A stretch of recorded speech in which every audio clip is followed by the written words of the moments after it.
El momento ha llegado.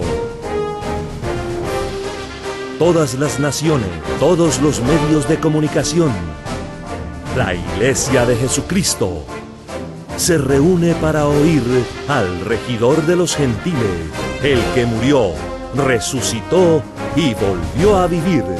Ya regresó. El Señor está aquí. José Luis de Jesús Miranda. Olá, abençoados. O tema de hoje é Exemplos do Velho Testamento.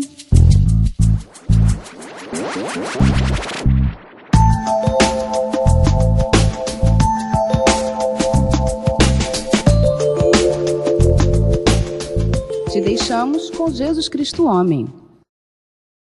Abençoados com todas as bênçãos. Bem, o tema de hoje é as histórias e exemplos que estão no Velho Testamento para nós. E alguém dirá, apóstolo, mas isso aí é o Velho Pacto. Por isso, é o Velho Pacto, há um novo pacto e nos regimos por aí, mas estou tratando de dizer-lhes do exemplo, como disse o perito arquiteto Paulo, sempre submetido às instruções paulinas. Veja como diz, primeira carta aos Coríntios, capítulo 10, verso 6. Diz, mas essas coisas sucederam como exemplos, não exemplos plural, para nós, para que não cobicemos coisas más como eles cobiçaram. Nem sejais idólatras, como alguns deles, segundo está escrito. Se sentou o povo a comer e a beber, e se levantou a brincar. Nem forniquemos, como alguns deles fornicaram e caíram em um dia 23.000, em um só dia. Nem tentemos ao Senhor, como também alguns deles lhe tentaram e pereceram pelas serpentes. Nem murmureis, como alguns deles murmuraram e pereceram pelo destruidor. E essas coisas lhes aconteceram como exemplo, e estão escritas para mostrar-nos a nós, aos quais os fins dos séculos alcançaram. Assim que aquele que pensa estar firme, veja que não caia. Não que se perca, mas que não caia. Não caia de sua firmeza. Aquele que pense, tu pensa que está firme? Pois mantenha-te com os pensamentos bem ordenados, para que não vás cair em semelhante exemplo de desobediência. E essa manhã, eu estava lendo a história de José, no livro de Gênesis, e estava lendo, porque Liz se encanta com essa história. Ela sempre me diz que ela, desde pequena, olha, foi daí que Deus começou a formar o temor de Deus em Liz. E então ela pedia à mamãe para que lesse história do Velho Testamento para ela. Então, uma vez que ela aprendeu a ler, sozinha lia, sempre estava lendo essas histórias. Essas histórias estão cheias de proceder de uma fé limpa, de uma fé preciosa. E então, eu estava lendo como José colocaram preso o faraó lá no Egito. Foi colocado preso e como chefe dos copeiros, o que servia ao rei, ao faraó, o chefe dos padeiros, que servia o pão. Por uns procederes que tiveram, foram presos e lá se encontraram com José. Bom, e aí na prisão, onde José estava, no outro dia os dois se levantaram, porque tiveram sonho e estavam bem preocupados. Então, José lhes disse, o que está acontecendo? Por que vocês estão assim? Não, é que tivemos sonho. E então José lhes disse, bom, é que Deus interpreta sonhos? Conta-me o sonho. Parece que José sabia já, tinha uma conexão tremenda com o seu Deus, ainda que tivesse preso, da prisão ao reinado. Nem todo aquele que está preso fica preso. Você pode se levantar daí e daí Deus ter propósitos contigo. Igual no meu caso, eu tive preso e daí saí a reinar. Desde que saí da prisão, saí a me encontrar com as coisas espirituais até esse dia. Gênesis 41, verso 9. Então o chefe dos copeiros falou a Faraó, dizendo: me lembro hoje de minhas faltas. Quando o Faraó se aborreceu contra seus servos, nos colocou à prisão da casa do capitão da guarda, a mim e ao chefe dos padeiros. E ele e eu tivemos um sonho na mesma noite. Cada sonho tinha seu próprio significado.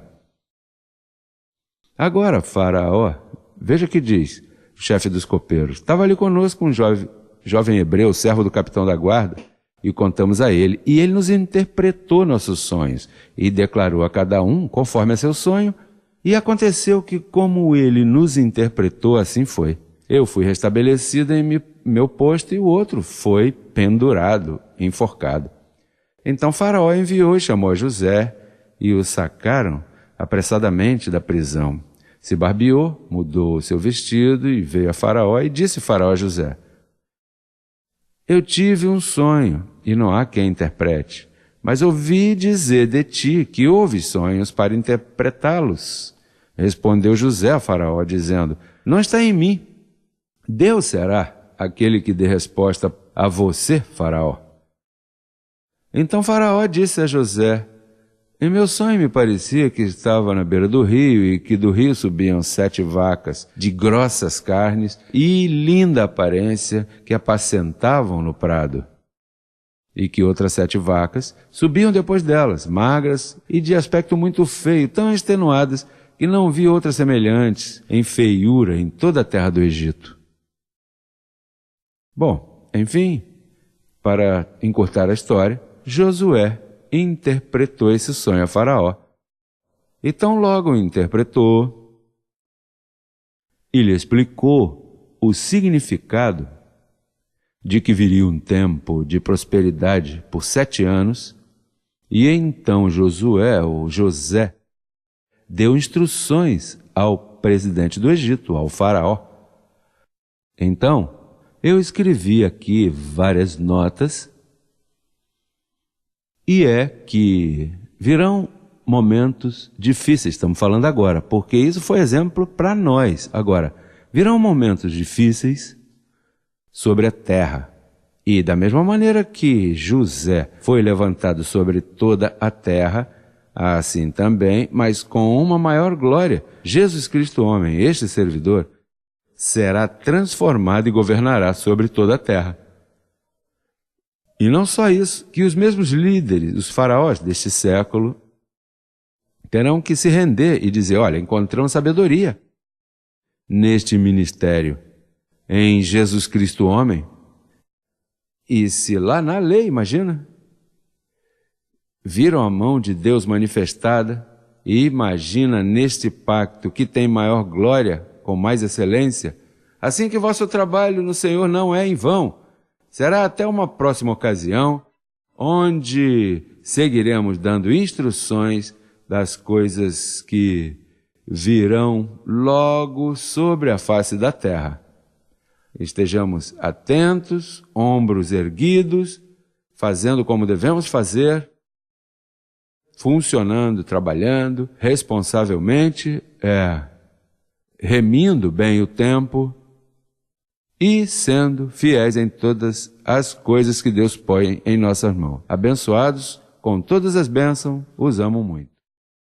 Hey, abençoados! Sou Bob, o gato viajante.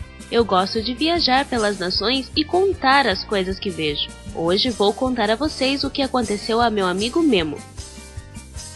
Que emocionado estava Memo! Ele e sua família tinham se mudado a uma cidade diferente e hoje era seu primeiro dia de aula. Memo estava tão contente em conhecer novos amigos que até colocou sua melhor camisa, a do 666. Se despediu declarando o melhor dia e para a escola.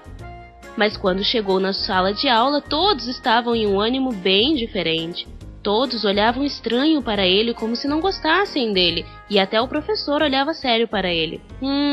Me pergunto, o que estará acontecendo com eles? Será que eles não gostam de pessoas novas? Quando chegou em sua casa, ligou para sua prima Lolinha, já que elas sempre se divertiam juntos quando viviam na mesma cidade. A verdade é que ele ficou muito decepcionado na escola e sabia que Lolinha faria com que ele se sentisse melhor. Lolinha, não sei o que aconteceu na escola. Eu tive um bom proceder, mas todos me trataram mal. Lolinha o escutou atentamente e lhe disse: "O que está acontecendo com você se chama perseguição. As pessoas no começo se assustam com o 666, porque a religião inventou muitas mentiras sobre o nosso número precioso. Mas papai disse que devemos ter um bom proceder para que aqueles que ainda não são iluminados vejam que somos pessoas alegres, amáveis e muito sábias. Também lhe disse que é um privilégio, pois isso significa que sabemos perfeitamente que Ele é Deus e que tudo coopera para o bem." Também lhe ensinou a Filipenses 1:29, "Porque a vocês é concedido a causa de papai, não que somente creiam nele, senão que também padeçam por ele." Também lhe disse que papai passa perseguições por causa da verdade, tanto é que lhe proibiram entrar em alguns países e até o tiraram de um banco. Uau! Quer dizer, miau! Que orgulhoso me sinto de papai que é tão valente. A partir deste momento, Memo declarou que seu proceder seria cada vez mais espetacular, sem se envergonhar de nosso pai e nem de seu número.